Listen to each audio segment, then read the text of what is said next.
Hello, leader. Today, it's the first episode of a series of 5 designed specifically to help you get back to basics for leading the people who form your team. Here at Stacking Your Team, every day is a school day, and right now, as you tune into this series, think of it as you're going back to summer school. Get ready to learn, take notes, and then apply what you've learned directly into your business so that you can be an even more effective leader. Today's topic is the difference between managing and leading. Now, we need both, but where and when is it best to behave like a manager? And what does that look like? And when is it best to show up as a leader? And how different is that? I'm not talking about role titles. No, I'm breaking down specific tasks that require you to manage and other tasks in the business where you are expected to lead. Let's end the confusion today and get super clear on the difference between managing and leading so that you and your leadership team know exactly what each of you are getting paid to do. We'll also talk about the watchouts that can lead to big fallouts when we don't do a great job of selecting the right people for these very important roles.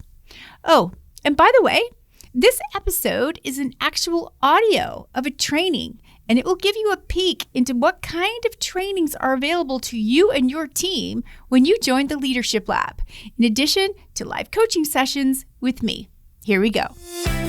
Welcome to the Stacking Your Team podcast. If you are a woman who owns a small business and you'd like to learn how to lead your team so they don't need you to hold their hand, you are in the right place. I'm your host, Shelli Warren. I've led winning teams in retail, innovative technical teams at a Fortune 50 corporation, and coached many remote teams to win at work. And in case you're wondering, no one escapes team troubles, including me. You already know that the people side of running your business can be tough. I'm here to help. So let's jump into today's episode with a little reminder that the team that got you here may not be the team that will get you there. Hello and welcome to your next training session. This bit of time that we're going to spend together is all about looking at the differences between managing and leading.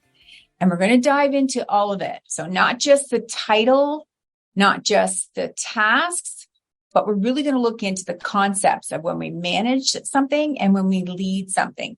So let me share my screen here and then let's dive right into it. So the difference between managing and leading. So at the end of your time with me here today, here's what you're going to know. You're going to know what the difference is between the two of them. And then you're also going to learn that we actually need both. We need managing and we need leading, and we need people to be able to do both. And then we're going to look at how do we decide what parts of the business, which activities, which tasks need to be managed, and then what needs to be led. That's what we're going to look at today. So let's first start to think about the differences. And as we're going through this training today, I want you to think about a couple of things. One, I want you to reflect on some former work experiences that you've had, because those genuinely impact who we are today.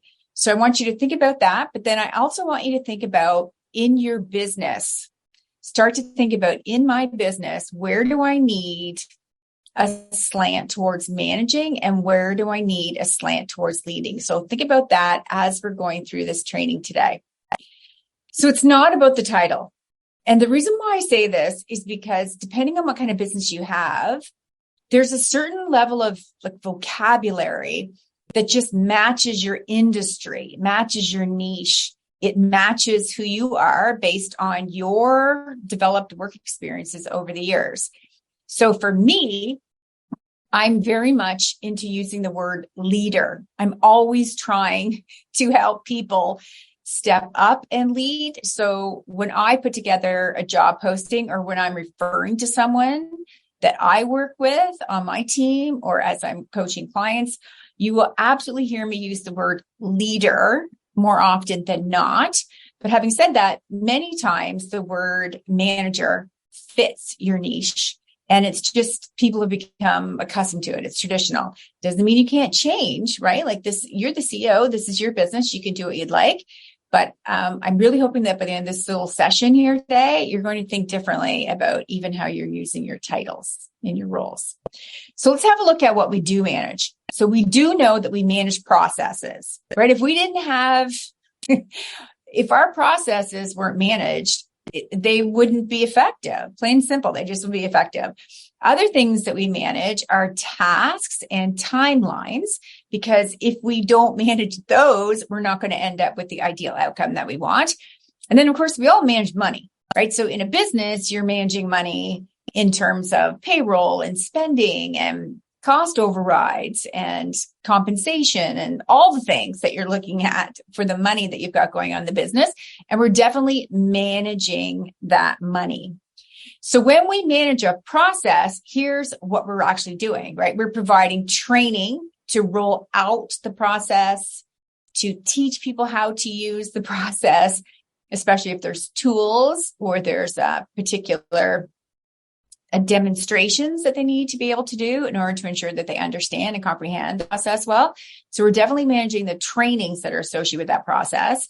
And then there's always accoutrements, which are like those workflows, those SOPs, everything that you need to make sure that the process is working as intended.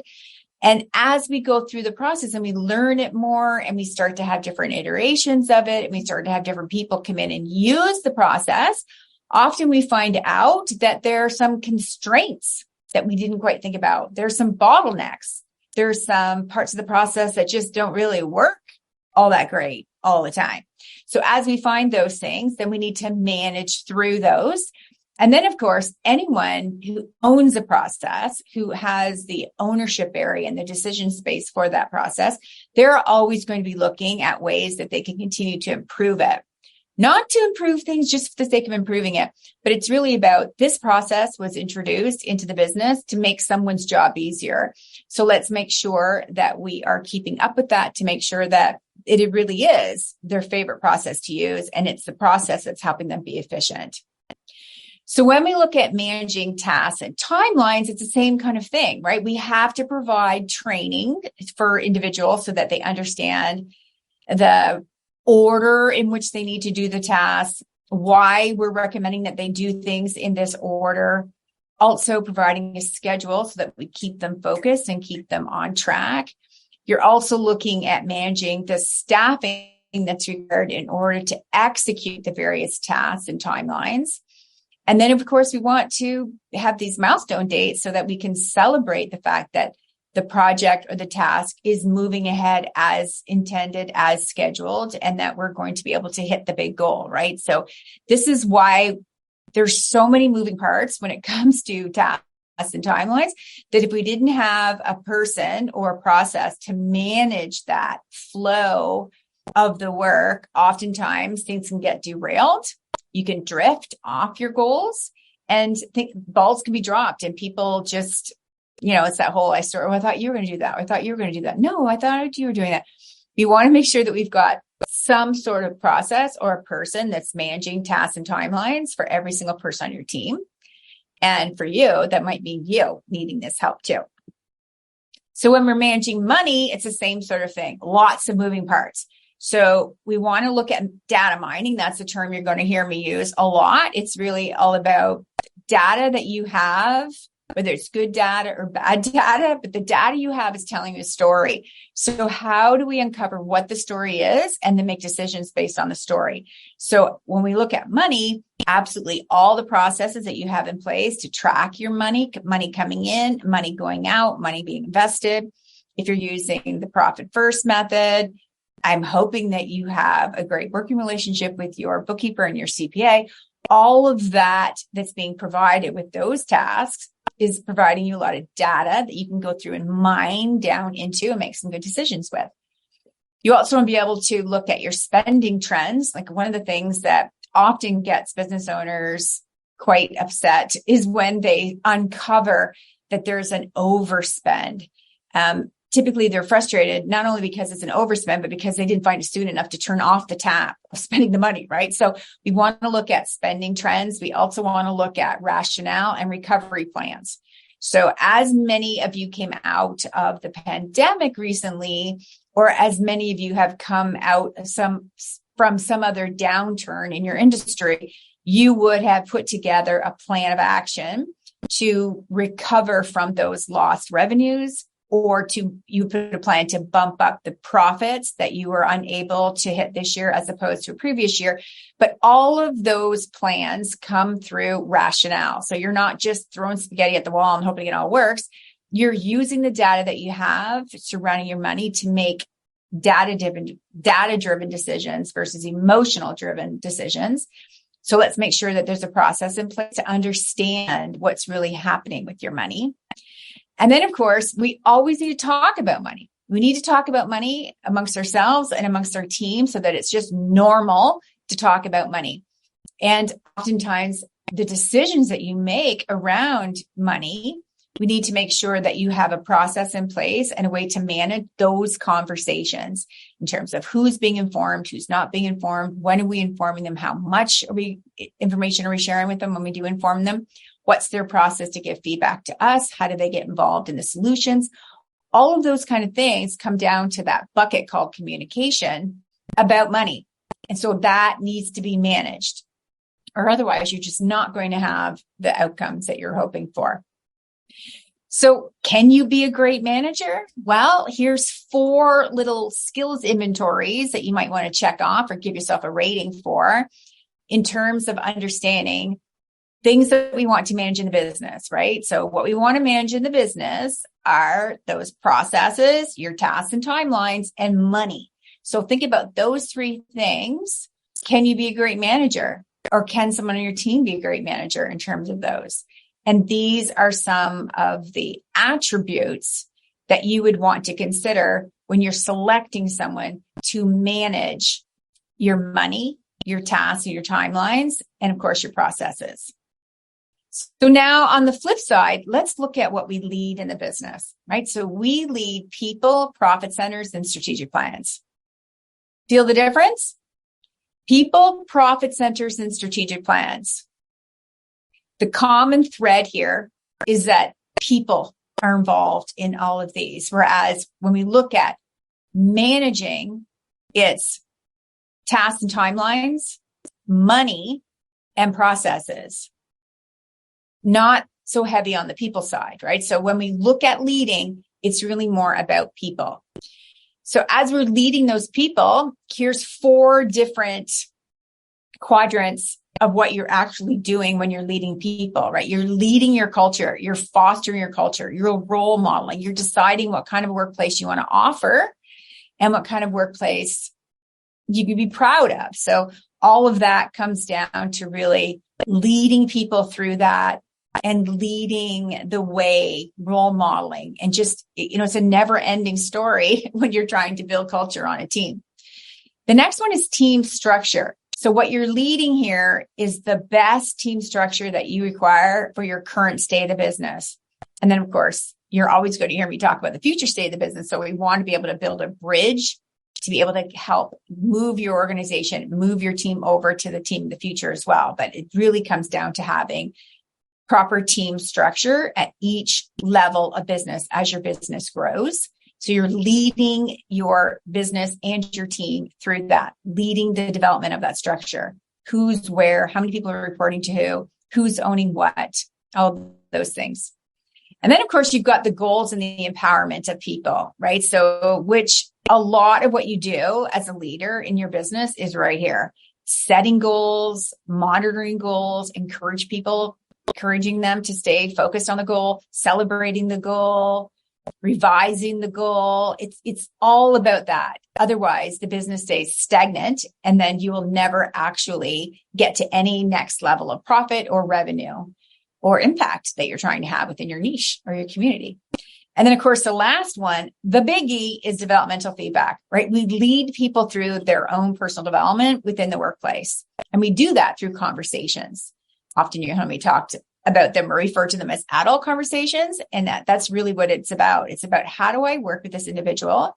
How do I set them up for success? How do I have a conversation with them that builds trust and that helps them see what their strengths are and what their opportunity areas are so that they continue to thrive here in my workplace? So that's the whole nutshell with leading people. The other thing that we lead is profit centers. And you'll hear me talk a lot about profit centers and cost centers. But in this particular storyline here, this is all about profit centers. So you have a profit center. Some of you may call them departments or business functions. But here in the Leadership Lab, it's all about profit centers. So what you're doing is you're setting the goals and the priorities for this particular profit center. Now, your profit center could be a particular service that you provide. It could be a digital products that you provide, but it's really about what products and services do you offer to your clients and your customers, and then putting them into profit centers and managing them in terms of money, tasks, and timelines and processes so that you've got great outcomes and you've got a leader, someone who's leading that profit center that's really setting the course for the future. So goals and priorities. The next one is talent matching for the service offering. So you're established within your business and you've learned over the years what services are your best sellers, what are not your best sellers, what your clients and customers are telling you that they want, like what is the demand. And so I am going to assume that the service menu that you offer has changed since the first day that you opened up your business, because you just learned more and you've expanded, and trends have changed too. So we need to be able to build a team that matches your service delivery and the menu that you're offering, or otherwise you're just going to have disappointed clients and customers because they come to you, they want the service, and you have to say, I'm sorry, I don't have anyone right now. Like, that's a capacity issue. So what we want to do is you want to have within that profit center someone who's leading the strategic goal of what does the team structure need to look like for this particular profit center based on demand and based on the claims that you're making, like you're claiming to deliver a particular outcome for a client or a customer through your services. So we need to make sure that you've got the right level of qualified people to be able to deliver that. It's a big thing to be able to be leading within that profit center, especially when you look at the trajectory of how your business is growing. This piece right here is very critical. The next one is sales and client care. I mean, you've all been there where you've had a rush of people that come at you that want your products and services, and you're feeling like a little tight about it because you may have been running into a capacity issue, or you may have people on the team who have grown with you since they've come aboard, but they're not quite ready to be able to go and lead that particular client from start to finish. There's a lot of things that happen here with sales and client care. The worst thing that can happen is that you claim or you declare that you're able to help an individual, and then they come to you and they have, a lackluster or mediocre onboarding experience with you. So we want to make sure that your sales process within that profit center and your client care process within that profit center is on par to match your reputation that you built all these years, right? Nothing's worse than having a couple of different profit centers in your business, and one profit center is seemingly stellar, and all of your clients and customers over there are absolutely delighted, and you keep getting renewals and referrals, and you can see that things are working really well within that profit center. And then you have another profit center, and they're not having the same outcomes. And it can often comes down to the fact that the person that's leading that profit center is just not on par as this person is. So we need to pour into that person. We need to help them be able to really deliver the goals and the priorities that you've set for that particular profit center. So a lot of work happening right here too within sales and client care. And the person that's leading that profit center needs to have the vision of what it is that collectively you're trying to offer. And then the last one is analytics and outcomes, right? So as you're leading a profit center, you yourself or someone on your team really needs to be able to block time out on a drumbeat to be able to look at, excuse me, to look at your data, to really decipher what's happening in terms of sales, in terms of demand, referrals, renews. What's the feedback that you're getting? What are people telling you? What's happening within the team? It's really all about being able to set a course for the future based on what's happening right now with really solid data. So can you see the difference between managing and leading, especially in terms of people and profit centers? There's a very big difference here. So let's go to the third one. The third one is strategic plans. Now, this is a significant portion of what you do as a business owner and a CEO. You're the one that's setting the strategic plan for the business. And I like to encourage my clients to do this on an annual basis. And even as you're looking out into the future, do not go past 3 years. Just don't. So if someone's telling you, oh, you need a 5-year plan and a 10-year plan, no, it's too far out into the future. Our world is just too unpredictable to plan out that far. And I don't think it's healthy. I think it actually works against you if you try and forecast out that far. So the first thing you're going to do is look at your vision, your mission, and your values. And those are really going to drive your goals and priorities for everything that you're doing in the business, everything you're doing, your vision, your mission, and your core values.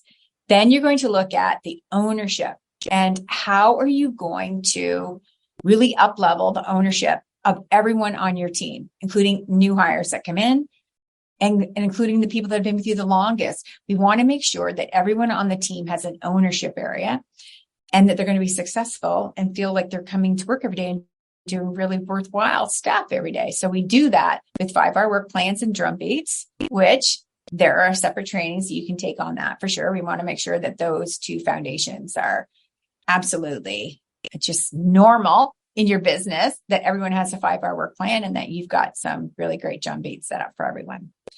The next one is the measuring of results, right? What gets measured gets done.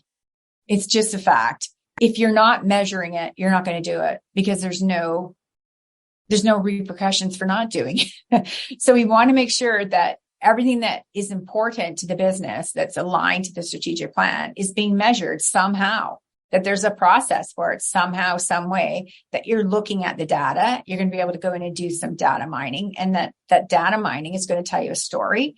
And now you're going to be able to make some good decisions based on data. So we use dashboards and KPIs, right? So we want to make sure that those dashboards are set up as a way to, just like a dashboard in your car, it is going to tell that profit center leader, it's going to tell your leadership team, and it's going to tell every person on your team. It's going to tell people, hey, am I going in the right direction? Are we on track? What are the guardrails that are going to keep me on track? And how do I know that I'm doing a great job? Right? So those are the kind of things that dashboards and KPIs can really help everyone be able to stay on track and feel great about what they're doing. And then the last one is the whole part of the strategic plan where you're empowering people. There's proper messaging and communication where you are painting a picture about where the business is going. And as you're telling that story through visuals, through pictures, through demonstrations, through videos, through client testimonials, through having different people on your team get up and talk about different components of your strategic plan, what you're doing there is you are forming a narrative around why every single person on your team wants to be a part of this. So what you're going to do is create a story where they can envision themselves as part of the story, that they get a role to play within the story. And then that's how you get really high engagement, and you can get people to commit to you longer. Even you have people recommit to you because they're so excited about where the business is going. And that's really going to help you be able to move that strategic plan forward so that it's not just a plan that's on a document in the drive somewhere, but that it actually is your roadmap for success that's helping everyone move forward month by month, quarter by quarter, year on year.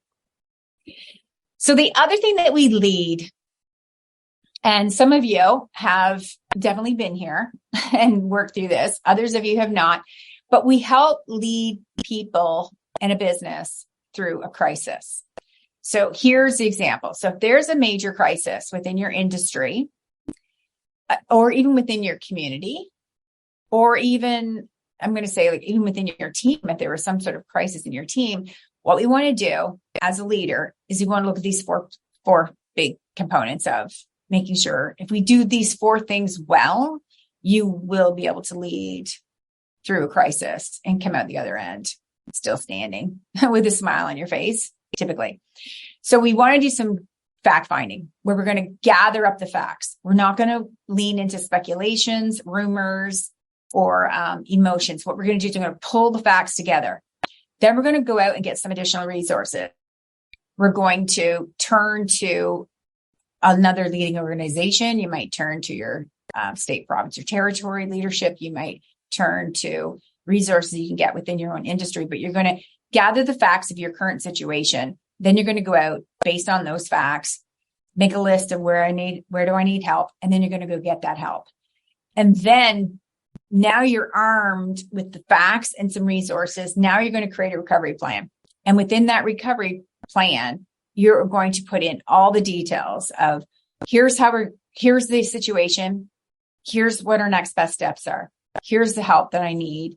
Here's the timelines. Here's how we're going to check in. And if we follow through on this, we will have a more positive outcome.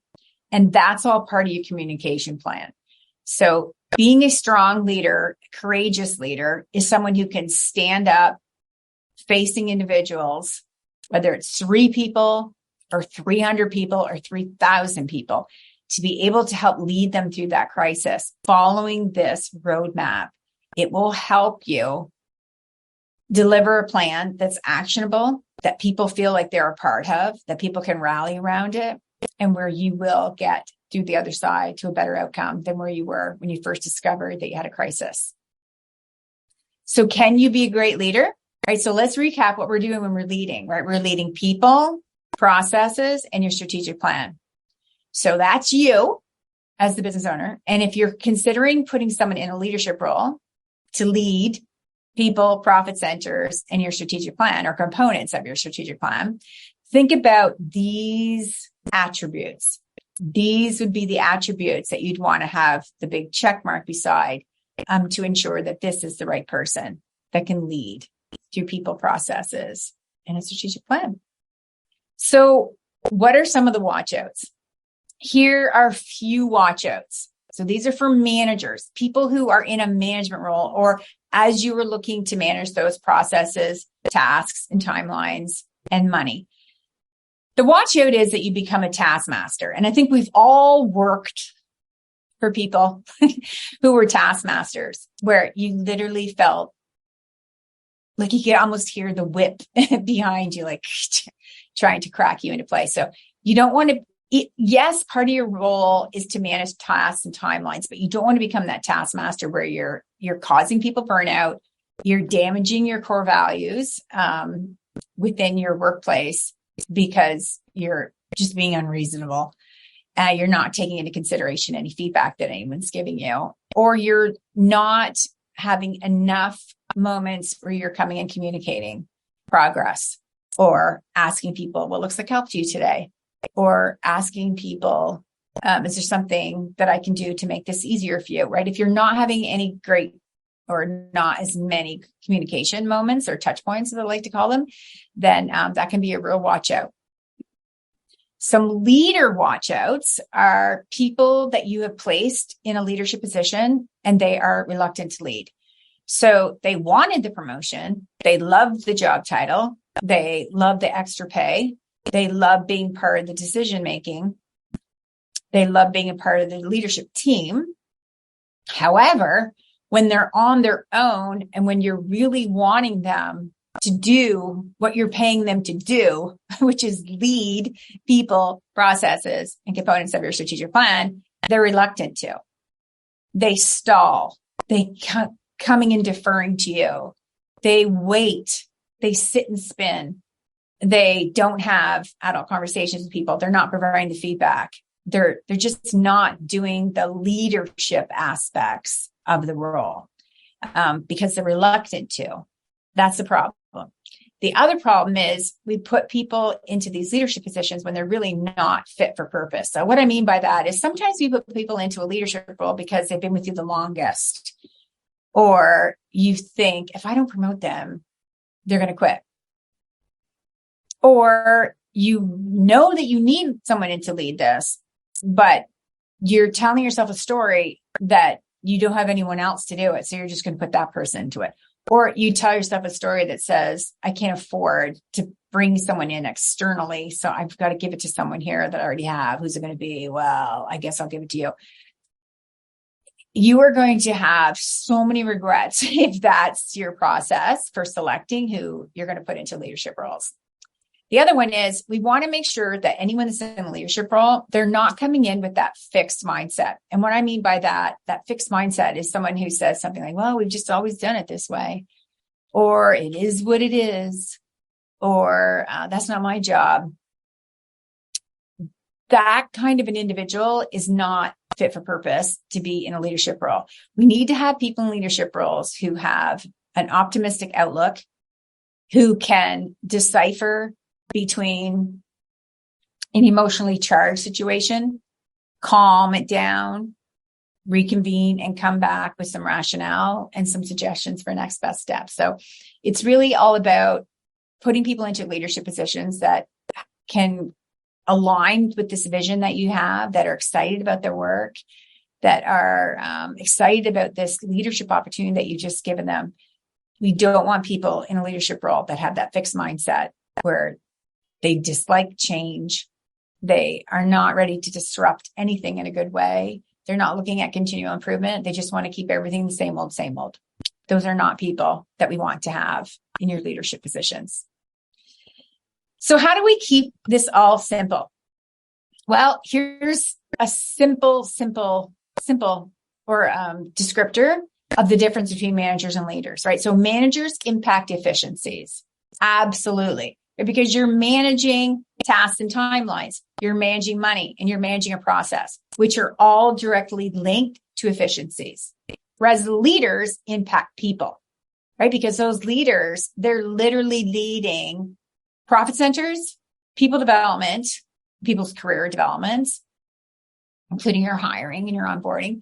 They're also leading components of your strategic plan, which we need people to execute on that strategic plan.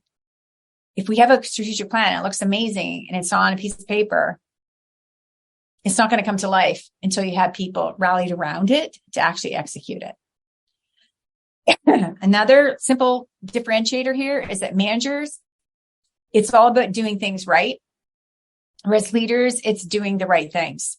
So managers are definitely managing those tasks and timelines, right? And they're managing money, how it's being spent, where it's being overspent, where it's being saved, where it's being compounded, trying to wring every penny out of every dollar that we spend. And it's all about doing the things right, do it the right way. If we do it the right way the first time, we won't have rework and we won't have lost time and effort. Because we have to keep doing things over.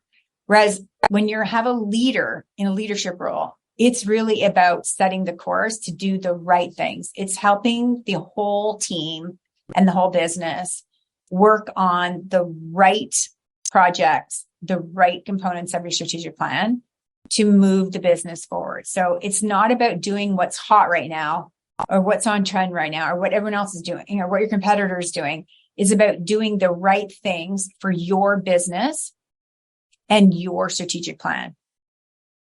Feel the difference? For sure.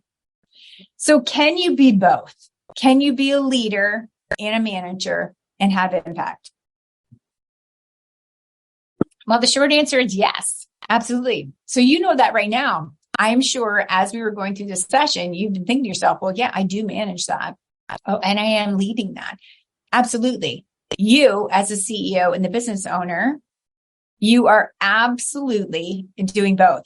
What we want to do as we build your team out is we want to place people in roles where they are significantly spending a lot of time in building mastery, managing, and they are in a role where they are significantly learning how to master leading. And there is going to be some cross connection and some overlap for sure. Absolutely. So a few things to be able to help people both manage and lead. These are some tools we're going to get into at deeper levels as you go through the trainings here for sure, but you're definitely going to be leveraging 5-hour work plans. And within those 5-hour work plans, every single person on your team is going to know what my 3 key deliverables are. We're going to dive into responsibilities, right? Nothing's worse than someone having a role and not really knowing what they're supposed to do, or not knowing what they own or what their ownership areas is, and what's my decision space, and when do I have to have this done by, and maybe you want to be able to have that all laid out for them. We'll talk a lot about impact and help people, including you, have a better understanding of where can I spend my time so that I can have the most impact within the role. And then we're going to look at opportunity areas. And for you, coaching and leading people on your team, you want to be able to point out those as well, right? So you hear out in the workplace, you hear about strengths and weaknesses. Here in the Leadership Lab, we talk about strengths and opportunity areas. And those opportunity areas are really positioned in such a way so that individuals, including yourself, you can either take the opportunity or decline the opportunity. But either way, there's some action that will take place there. So let's do a little bit of recap here. Differentiators, right? So managers manage and leaders lead. So managers are managing your money, your budgets, your spending allocations, including cost-saving projects and processes. They are also managing performance outages, and they do that through constructive feedback and excessive oversight. So it's really, when you're training someone in a new role, when you're rolling out a new process, part of that person that owns managing that process is to really make sure that the details of how the standards and the quality compliances are followed through. So it takes a lot of coaching feedback that you're going to provide that person. They also have a bias towards productivity, right? So it's really all about efficiency, streamlining, making things simpler, making things work really well, eliminating constraints. And then the bottom line results, they know that they're going to get the bottom line results through data and influence. So that's what managers are doing. They're managing those things. Leaders who are leading profit centers, they're inspiring like that behavior with everyone within that profit center to intrinsically want to do the right thing, want to be able to treat company assets as their own, including money, inventory, stationery, equipment, the building itself, their computer equipment, all of those things. Also, it's about treating people with dignity and respect and with an obvious intention to help individuals grow. Right? That's the basic underlying attribute of anyone that's going to do well in a leadership role, is that they want other people to succeed. Right? When we put someone in a leadership role and they are just more concerned about them succeeding and them getting to the next promotion and them getting to the next role, they're just not going to be successful in that, because they're not going to be able to rally people around them. So leaders who put people first and understand that when the people that I'm responsible to, when they succeed, I will succeed. That's the attitude that you want to have within your leaders, because they have a bias towards learning. They want to help others learn. They want to learn themselves. They're curious about the industry that you're serving, the niche that you're serving, the methodologies. They're curious about what your clients are telling you that they want next. They're thirsty for knowledge. And then when they have that knowledge, they want to be able to share it with everyone so that they're successful. They're not that type of person that like hoarding the knowledge. They want to be able to share it to help others succeed. And their bottom line results are, they get it through strategy and influence. And you'll see that the word influence is used both here. And influence is one of those things that there's, negative influence and there's positive influence. And people that are in a management role or a leadership role, they're both influencing. They're influencing outcomes. They're influencing decisions. They're influencing people. They're influencing how work gets done. And so there could be a negative component to that or a positive component to that. And what we want to do is put people in these positions that we know are going to have a positive spin on it. So how much time you yourself, what's a typical day look like for you? It would be worthwhile to take a screenshot of this or stop the training right here. Just stop it. Get out a piece of paper and tally this up. Just take an average day in your life and track how much time are you spending managing and leading, and then draw a little pie chart. I think it'd be interesting for you to know, and it would definitely be some great data for you to have to move forward and make some decisions. So as we went through this training, what resonated with you the most? Were you intrigued about the idea that we really do need both in a business, that it's not about the job title, it's more about what is this individual doing? And it's also about knowing that in any business, there are aspects of the business that need to be managed and there are aspects of the business that need to be led. We really do need both. And you're probably doing both many times all day long. Many times you're probably flipping in and out of them. And so when we look at building a team, we want to make sure that we have people in roles that are, really focused on managing aspects of the business. And then we want others that are really focused on leading. But having said that, there's still going to be some cohesiveness, some kind of flipping in around with both of them. So think about what your next best step is now that you know that there is a difference between managing and leading.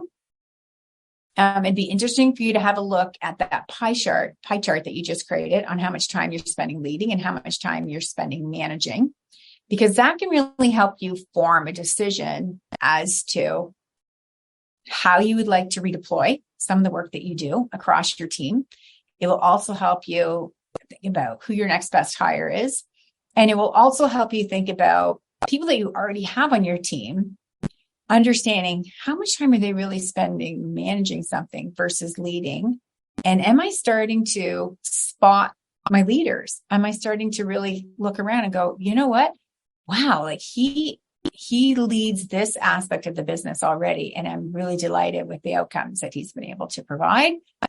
Let me think about as I'm planning for more growth in future, is there an opportunity for him to step into even more leadership? Right? It's one of those concepts that can really help drive your next best thinking, your next best maverick moves for your business. So I hope you enjoyed this training, and I look forward to seeing you in our next session. Did you feel the difference between managing and leading? Are you now thinking differently about how you approach your role and how you will encourage your leadership team to consider leaning further into the specifics of the tasks and ownership areas that they're responsible for, including the people who they give direction to every day? Joining the Leadership Lab could be your very best step to finally knowing how to lead, so your team turnover settles down, people know exactly what they're being paid to do, and the results you've been wanting your team to deliver actually happens.